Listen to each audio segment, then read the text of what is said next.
Oh, nakita niyo, oh. She's a dog lover. Nagkugo siya sa Shih Tzu. Si Hershey.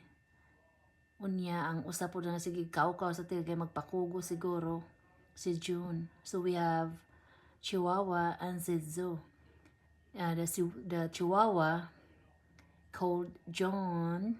Si John.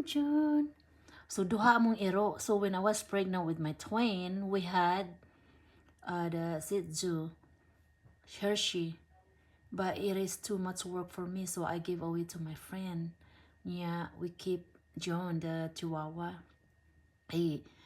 Para lang sa mga twin ba. Karon usa na lang amo ang dog. Si June, grabe mo kuan usig pagamay-gamay pero piting kalawd naman sa Chihuahua. So mo na karon nagplano na po sila akong bana og ang kuan twin nga magpalit daw ko nila og golden retriever. Oh my, oh my. And who's cleaning those dogs? I am. So let me think about it if letting them buy a golden retriever. So we'll see. Thank you for watching.